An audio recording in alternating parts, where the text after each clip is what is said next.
Hello, I'm David Potter with Americans for Limited Government. This is your Liberty Analysis. Here are the top 3 things you should know about Biden's Supreme Court nominee, Ketanji Brown Jackson. Let's get straight into this. Here's the first thing you should know. Jackson is approved by the progressive wing of the Democrat Party and values politics over judicial prudence, or at least has in some instances. Big surprise, right? Okay, she's far left, she's progressive. Biden has bowed to that portion of the party with this nominee. And this is just CNN confirming that. Biden's pick is a chance for him to fire up a Democratic base that is less excited to vote in this year's midterm election than it has been over the past several elections. This election gives Biden a chance to deliver on his top campaign promises, and he'll hope that the black voters who were crucial to his election win will see this as a return on their investment. So Jackson has the approval of the progressive wing. CNN is fired up. He's appealing to the progressive part of the base. So here's a Fox article. This is contradictory here of how great she actually would be. Judge Jackson's reversal by the left-leaning D.C. court is troubling for anyone concerned about the rule of law. Judicial Crisis Network President Carrie Severino told Fox Digital News on Tuesday. For example, in Make the Road New York versus Wolf, a D.C. Circuit panel composed of a majority of Democrat nominees concluded that Jackson had set aside a Trump administration rule where there was no legal basis to do so. Her own left-leaning colleagues said, "You didn't have a legal basis to make this decision." That's pretty damning. And here is the RNC chairwoman, Ronna McDaniel. She said the following. She said that Supreme Court justices must be totally objective arbiters of the law, and Jackson's legal and personal history is full of red flags. This is not someone who would protect our constitutional rights. American citizens deserve better from their legal system. Second thing you need to know about this nominee from Biden, Jackson, she will likely not face much objection from the GOP in her nomination. The most critical senator I could find in my research was Senate Majority Leader Mitch McConnell, and he had this to say. Since then, I understand that she has published a total of 2 opinions, both in the last few weeks, and then one of her prior rulings was just reversed by a unanimous panel. That is what the Fox story had alluded to. Her own colleagues overturned one of her decisions.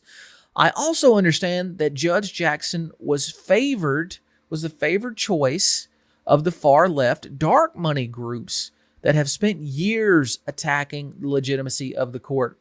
That's about as much criticism I could find on the Republican side that seemed actually actionable, that sounded actionable. So you also have 3 senators who voted for her confirmation on the D.C. Circuit Court, U.S. Court of Appeals, D.C. Circuit, sorry. And that was Murkowski from Alaska, Graham from South Carolina, Susan Collins from Maine.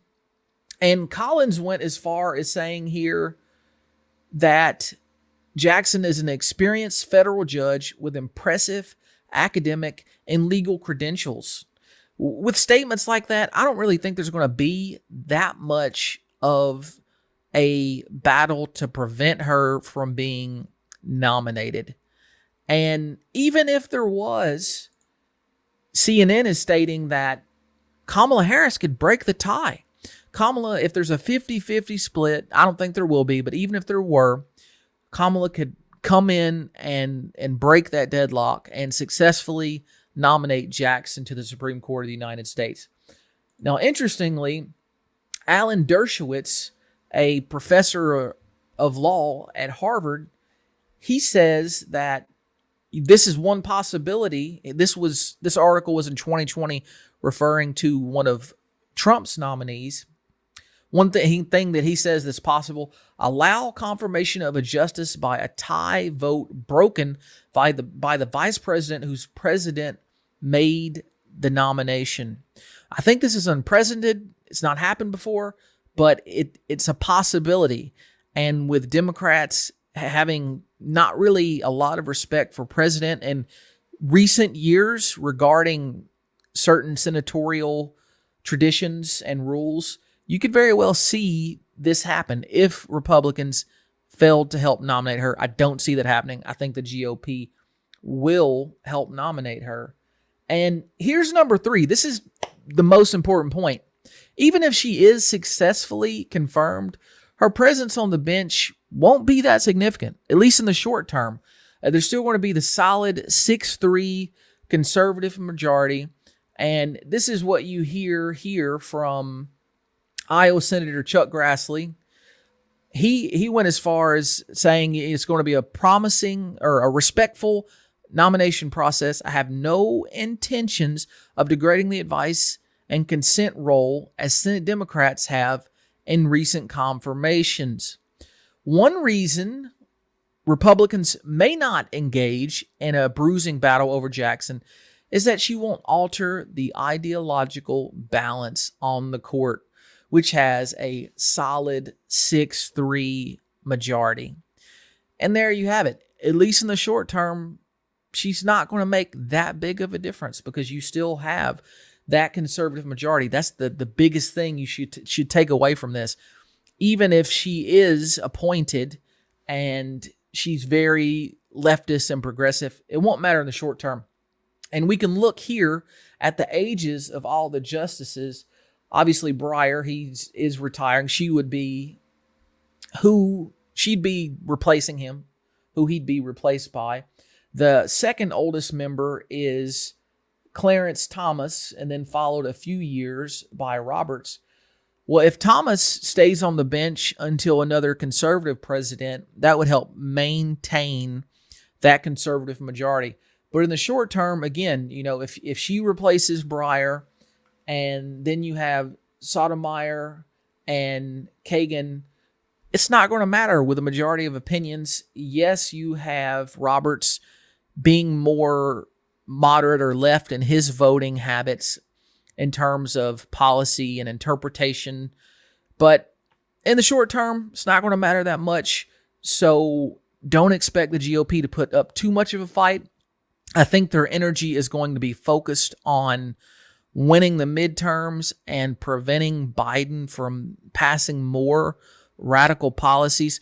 And by the way, if you stayed with me this long, speaking of radical policies, we need to defund Biden's vaccine mandates. There's going to be a link in the description below.